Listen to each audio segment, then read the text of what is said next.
आप phase two के अंदर आ गए हैं। अब फेज टू के अंदर आप यहाँ देख लें कि जो एडसेट्स आपकी ग्रीन है वो अनटच रहेंगे, उसके अंदर कोई एडिट नहीं करना आपको। जो ऑरेंज है उसकी ऑडियंस आप रिफाइन करेंगे। तो आप फेज टू की आपकी कैंपेन ये स्टार्ट हो गई है। अब यहाँ से अब आप ऑडियंस रिफाइनिंग स्टार्ट करेंगे। अब आप देखें यहाँ पर ऑडियंस को रिफाइन करने का कोई सही या कोई गलत तरीका नहीं है। आपको फेसबुक ने ऑप्शंस दे दिए हैं कि भाई आप डेमोग्राफिक की बेसिस के ऊपर टारगेट कर सकते हैं, इंटरेस्ट की बेसिस के ऊपर कर सकते हैं, बिहेवियर की बेसिस पे कर सकते हैं। अब इसमें सही तरीका क्या है ऑडियंस को रिफाइन करने का, ये कोई भी नहीं बता सकता आपको। ये आपको पता चलेगा टेस्ट करने से। कि जैसे आपने यहाँ पर गिफ्ट सेलेक्ट किया था, एक प्राइमरी इंटरेस्ट, उसके बाद आपने उसको फर्दर रिफाइन किया, डिफाइन फर्दर पे जाकर लैंप डाल के। तो अब ये आप टेस्ट करेंगे कि ये आपके लिए काम कर रहा है या नहीं कर रहा। ये आपको नहीं पता चल सकता पहले से बिना टेस्ट किए कि ये जो रिफाइनिंग आपने की है ये आपके लिए काम करेगी। बस आपको जिन चीज़ों का ख्याल रखना है वो ये रखना है कि ऑडियंस जब आप रिफाइन कर रहे हो तो अपनी प्रोडक्ट से रिलेटेड ही रहें। ऐसा ना हो कि आप इररेलेवेंट हो जाए। मतलब आपकी टारगेटिंग इररेलेवेंट नहीं होनी चाहिए अपनी प्रोडक्ट से। हालांकि जब आपके पास पैसा होता है, बजट ज़्यादा होता है, तो आप टेस्टिंग के अंदर इररेलेवेंट चीज़ों को भी टेस्ट करके देखते हैं कि हो सकता है वहां से परचेज आ जाए। तो ये सारा गेम बजट का है। तो ड्रॉप शिपिंग के अंदर बजट आपके पास बहुत कम है। कम बजट के अंदर रेकमेंडेड ये है कि आप अपनी प्रोडक्ट से रिलेटेड ही रहिएगा, जो भी आप टारगेटिंग यहाँ पर कर रहे हैं। अब आपको फेसबुक ने ये जितने भी ऑप्शंस दिए हैं, एक एक ऑप्शन को एक्सप्लोर करें बैठ के कि आपकी प्रोडक्ट से क्या सबसे ज्यादा रिलेटेबल है।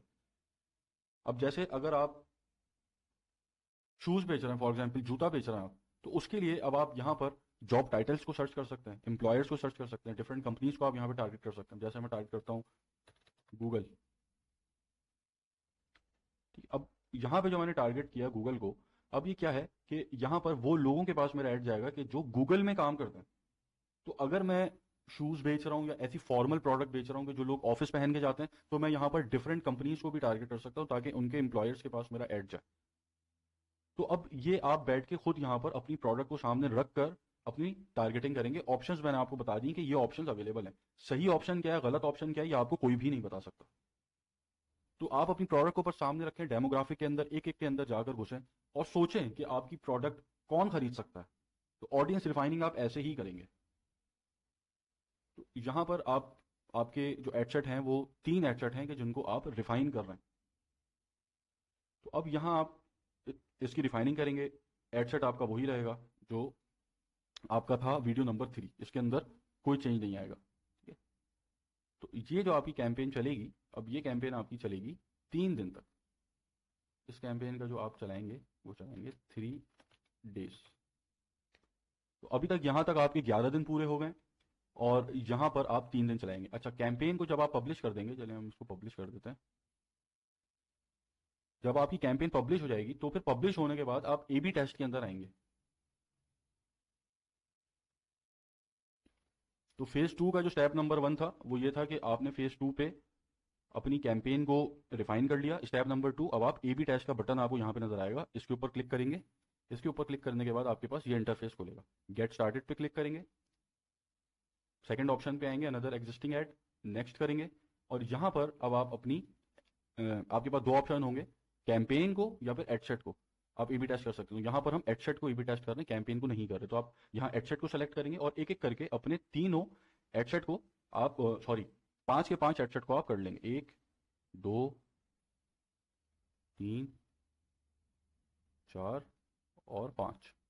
ये 5 एडसेट्स आपने अपने ए बी टेस्ट के अंदर लगा के आप इसको नेक्स्ट करेंगे। और अब यहाँ पर आपको ये चलाना है 3 दिन। ठीक है, तो आप यहाँ देते हैं phase two A B test. Key metric आपसे यहाँ पे पूछेगा, यहाँ आपने रखना है कॉस्ट पर परचेस, या फिर आप कॉस्ट पर रिजल्ट रख लें, एक ही बात है क्योंकि आप उस पर जा रहे हैं। उसके बाद अब यहाँ से स्टार्ट डेट, ये स्टार्ट होता है रात 12 बजे से। तो रेकमेंड मैंने आपको यही किया है कि अपनी कैंपेन आपने रात में 8 या 9 बजे के करीब चलानी है, ताकि 12 बजे से फिर आपकी स्टार्ट हो सही से कैंपेन। तो यहाँ पर आप अपनी जो डेट है उसको सेलेक्ट कर लेंगे कि जैसे आज से आपने स्टार्ट किया 15।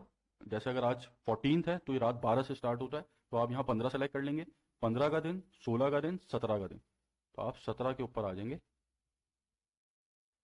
ठीक है, और 15 से 17 आपका ये 3 दिन टेस्ट चलेगा।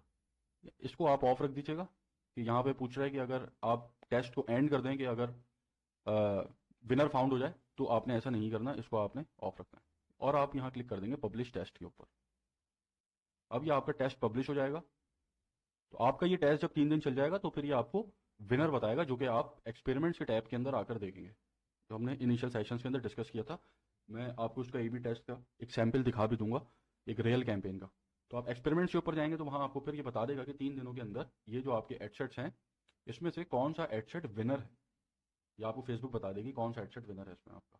तो वो जो विनर्स होते हैं, फिर अभी मैं आता हूँ एनालिसिस के ऊपर इसके, तो फिर मैं डिस्कस करता हूँ। तो ये आपका है फेज़ 2, ये फेज़ 2 चलेगा 3 दिन।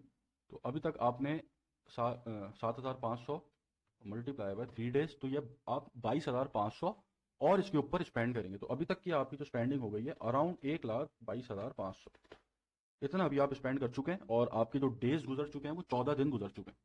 देखें, इतनी जो हम स्टेप बाय स्टेप इसके अंदर आगे बढ़ रहे हैं, उसका पर्पस ये है कि हम ड्रॉप शिपिंग कर रहे हैं, और ड्रॉप शिपिंग के अंदर आप एक प्रोडक्ट बेचें या एक दिन में 500 प्रोडक्ट बेचें, कोई फ़र्क नहीं पड़ता। तो इसीलिए यहाँ पर हमें ह्यूज लेवल पर स्केल करना है। तो इसलिए हम इस तरीके से आगे बढ़ रहे हैं। जब आप लोकल ई कॉमर्स में काम करेंगे, लोकल मार्केट के ऊपर, तो वहाँ की स्ट्रैटेजी बिल्कुल डिफरेंट होगी। वहाँ पर आप इस तरीके से आगे नहीं बढ़ेंगे, वहाँ मैं आपको डिफरेंट स्ट्रैटेजी बताऊंगा जहाँ आप काम करेंगे, क्योंकि वहाँ जो आप काम कर रहे हैं वो स्टॉक की बेसिस पे काम कर रहे हैं। तो आपको इतने ऑर्डर नहीं लेने के, आपके पास पीछे स्टॉक ही नहीं है। तो यहाँ पर जो अभी ये जो स्ट्रैटेजी चल रही है, इसके अंदर आपको बेतहाशा ऑर्डर लेना है, जितने ऑर्डर्स लेना चाहें आप इसके अंदर ऑर्डर लेंगे। लेकिन यहाँ पर जो आपका कंस्ट्रेंट है वो ये है कि आपको अपनी जो कैश फ्लो है बस उसको मैनेज करते हुए आगे बढ़ना है, क्योंकि स्केलिंग भी आप कैश फ्लो मैनेज करते हुए आगे बढ़ेंगे। तो इसलिए यहाँ पर स्टेप बाय स्टेप हम इसीलिए बढ़ रहे हैं कि हमें स्केल करना है नेक्स्ट लेवल के ऊपर।